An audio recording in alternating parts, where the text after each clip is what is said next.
el dolor tiene una función y es una función de avisarnos de, oye, ojo, ocúpate de algo, algo está pasando, ¿no? El problema es cuando el dolor es disfuncional, cuando no hay correlación entre dolor y daño. Se puede llegar a pensar que alguien está ninguneando el dolor de esa persona y no hay daño estructural. El dolor es muy real, pero debido a experiencias pasadas, tuve migraña X día en estas condiciones y al final tu cerebro se vuelve un especialista en alimentar ese dolor. Es como que predice lo que va a pasar basándose en cosas que han pasado antes, ¿no?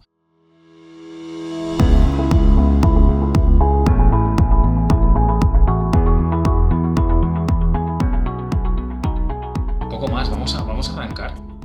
Llevamos un ratito hablando ya de varias cosas, pero bueno, es algo que hemos comentado en otros episodios, en este mismo podcast de YouTube, también lo hemos divulgado por Instagram y demás, pero es el concepto de que el dolor es una alarma, ¿no? Al final el dolor es nuestro aliado, el dolor tiene una función y es una función de avisarnos de, oye, ojo, ocúpate de algo, algo está pasando, ¿no?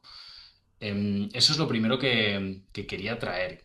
Sí, el dolor es un sistema de protección, uno de los grandes sistemas de protección que podemos decir que tiene nuestro organismo, ¿no? Como pensado como totalidad. Y el dolor es fundamental, es lo que nos protege, lo que permite que nos ocupemos de aquellas cosas que pueden estar como dañándonos. Y gracias al dolor podemos decir que como especie hemos llegado hasta el día de hoy. El problema es que el dolor cuando cumple su función es un dolor que llamamos funcional, valga la redundancia, pero muchas veces ese dolor es disfuncional. O sea, no está realmente cumpliendo ese papel de protección. Y ahí está el tema. Claro, digamos que, bueno, como hemos dicho, el dolor al final es nuestro aliado, aunque se vea como algo malo, es nuestro aliado, nos avisa de que te tienes que ocupar de algo. Imagínate, yo estoy corriendo, me hago un esguince en el tobillo, me va a doler y me está indicando, oye, ojo, aquí ha pasado algo, ocúpate, hay un daño estructural, ¿no?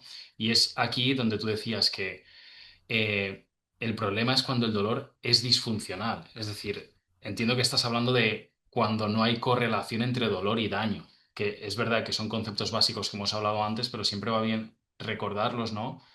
Que el dolor es una cosa, es decir, el sentimiento de dolor, y el daño es otra, el daño que es pues tener un tejido estructuralmente o mecánicamente dañado, digamos, ¿no? Intuitivamente nosotros creemos que son como las dos caras de una misma moneda y que están unidos, ¿no? Que el daño conlleva dolor y si hay dolor es porque tengo daño. Pero en realidad son procesos absolutamente independientes. Y solo cuando uno se pone a estudiar todo esto, o bueno, o pasan ciertas situaciones que rompen esta intuición inicial, es que vemos que son realmente procesos independientes.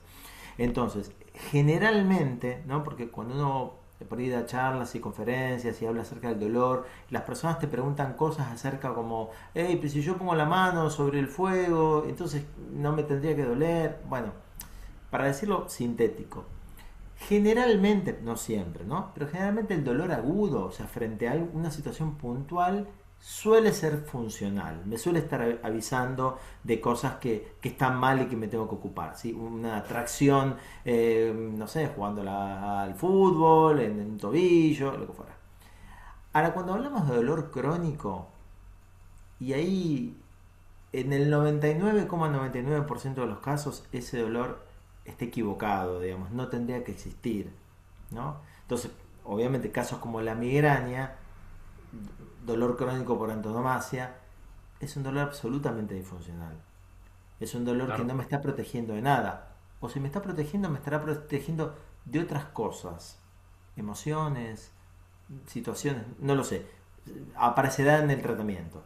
O sea, al final si decimos que el dolor es una alarma, ¿vale? El dolor es Ujú. una alarma, pues ejemplo clásico también de Encarna, ¿no? De la alarma de incendios, ¿no? Si suena la alarma de incendios es que hay fuego en la casa, pero Ujú. si suena la alarma de incendios y no hay fuego en la casa, no tengo que apagar el fuego, sino que tengo que ocuparme de la alarma que no está funcionando bien, ¿no? Entonces, el sentido de que alguien esté con dolor crónico, la alarma está perpetuamente encendida.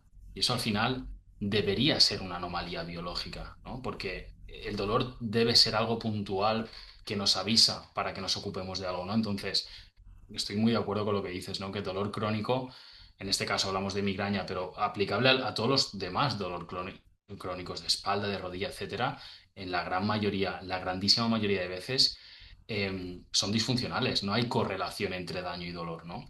Y Permíteme decirte sí, una cosa muy interesante. Encarna, que la mencionaste, Encarna Espuña, la creadora de la terapia de reversión del dolor, hace poco, en una formación que dio más selecta para terapeutas, retoma esta metáfora del incendio y la alarma que tantas veces hemos trabajado, porque bueno, es muy intuitiva, muy buena, y nos dice, la alarma no está dentro de los cimientos de la casa, no está dentro del cemento, sino que es una cosa que uno le pone, adosa a una parte de la casa. Y ahí uno podría pensar, justamente siguiendo con esta metáfora que es muy buena, que el dolor es algo aprendido, es algo que tal vez si da la charla algo charlaremos acerca, hasta neurobiológicamente podemos empezar a rastrear por qué ciertas personas han aprendido el dolor en ciertas situaciones o en ciertos aspectos de su vida.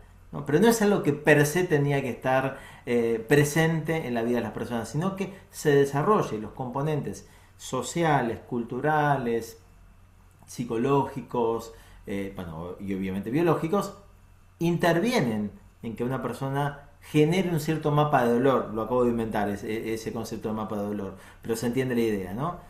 Así que sí, fíjate qué interesante, ¿no? Eso, no te como algo entiendo. añadido, algo aprendido, algo en desarrollo y que Mm. también puede reaprenderse, ¿no? No decimos desaprender, porque no se desaprende, pero sí uno puede aprender otra modalidad. Yo sé hablar español y puedo hablar francés y puedo hablar inglés, ¿sí? No me olvidé mi lengua materna.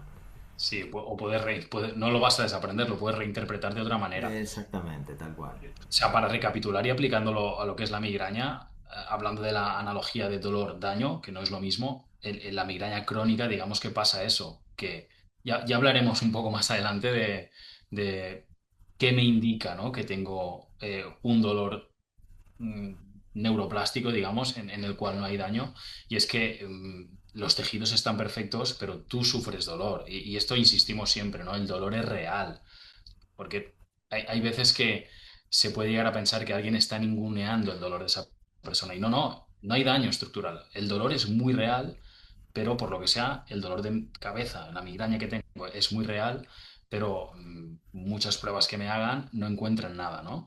Porque lo que hablábamos antes, hay dolor, pero no hay daño. Y esto que comentabas ahora liga muy bien con lo que es la neurobiología del dolor, ¿no? Al final, cuando tú sufres dolor, digamos, de manera funcional, es porque estructuralmente o mecánicamente, químicamente, hay algo que incide en tus tejidos. Te puedes cortar, te puedes quemar, te puedes dar un golpe, etcétera, y eso envía unos sensores, unas señales a través de unos sensores al cerebro, y el cerebro filtra, ¿no? Y el cerebro dice, vale, esto es peligroso, genero dolor para avisar, ¿no? Porque hemos dicho que el dolor es nuestro aliado, nos avisa de que nos tenemos que ocupar de algo. Claro, en estos casos esto es una neurología del dolor, neurobiología del dolor muy básica, ¿no? Muy resumida. Pero en estos casos en el que tenemos un dolor crónico, básicamente este filtro que dice, oye, tengo que generar dolor para avisarte, falla. Esta alarma, digamos, es disfuncional. Es ahí donde está el error y es ahí donde realmente tenemos que ocuparnos, no tanto del daño estructural, sino, oye, vamos a arreglar este filtro que te dice que tienes que sentir dolor cuando en realidad no tienes que sentirlo, ¿no? Mira, ya que mencionaste el cerebro, le damos una pequeña vueltita más en lo que tiene que ver con la cuestión de los tejidos cerebrales, porque bueno, sabemos que el dolor es una señal de la mente, pero la mente existe gracias a que tenemos el sustrato biológico que es nuestro cerebro. Y la interrelación mente-cerebro es lo que termina como generando todo esto. No vamos a hacer esta charla o este intercambio muy técnico, solamente alguna palabra como para ordenarnos. Palabra número uno, engrama. ¿Qué es engrama? Engrama es la huella que se genera en nuestro cerebro por una experiencia que hemos tenido. Entonces, supongamos que yo estoy jugando al fútbol y me tuerzo el tobillo, me hago una lesión, ¿sí? Y se genera un engrama. Un engrama es una cosa de orden físico, o sea, moléculas que interactúan con ciertas neuronas, ciertas células de mi cerebro y que quedan fijadas. Es lo que hace que yo pueda rememorar, tener memoria de alguna manera, ¿no?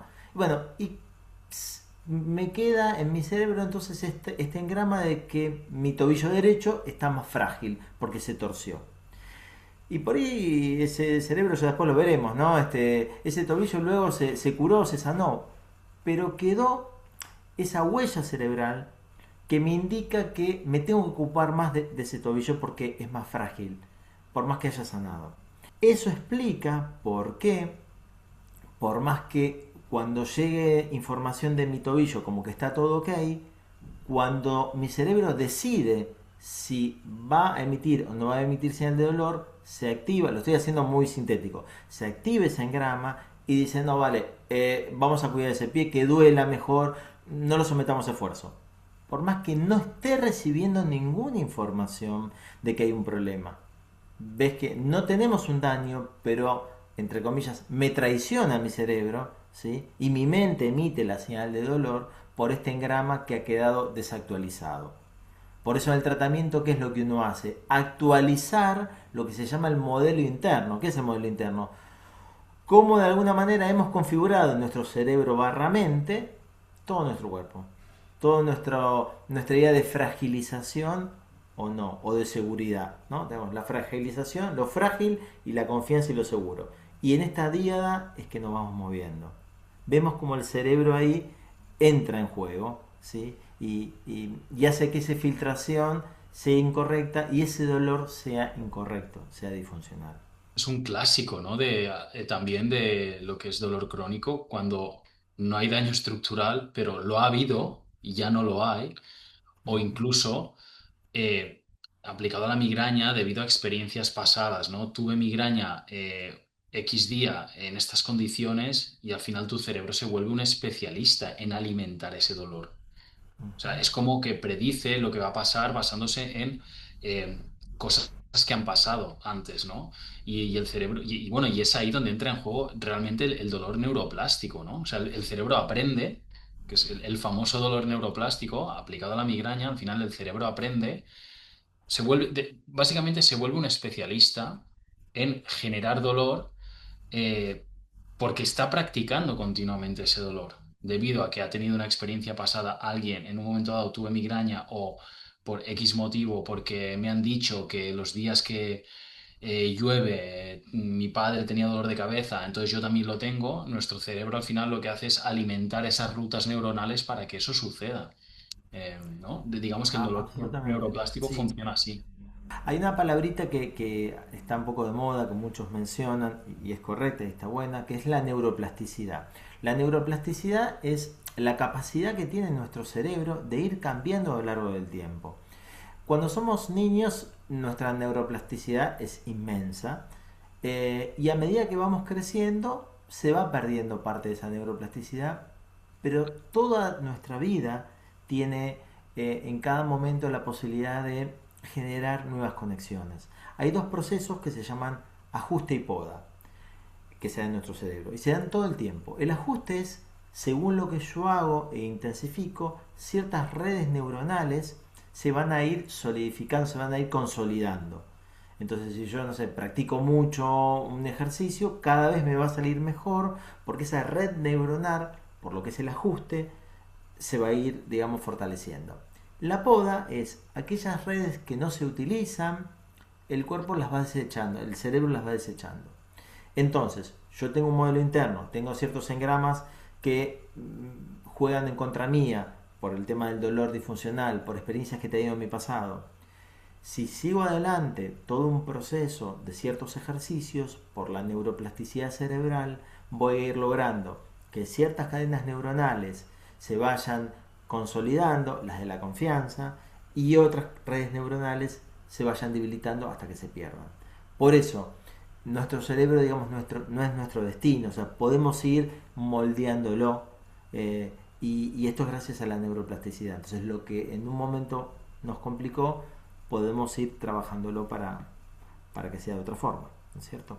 Claro, ahí está la esperanza, ¿no? O sea, para recapitular, para que la gente lo entienda, las personas que tienen migraña lo entiendan.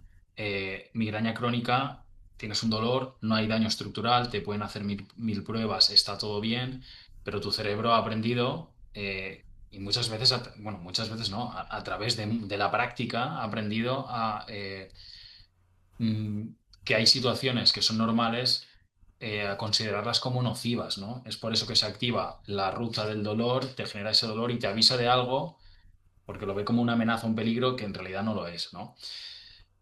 Vale, y ese es el concepto de dolor neuroplástico, ¿vale? Nuestro cerebro aprende, es plástico, es moldeable, ¿no? Y aprende a que te duela algo cuando no debería dolerte, ¿vale? Porque lo considera como una situación adversa, ¿vale?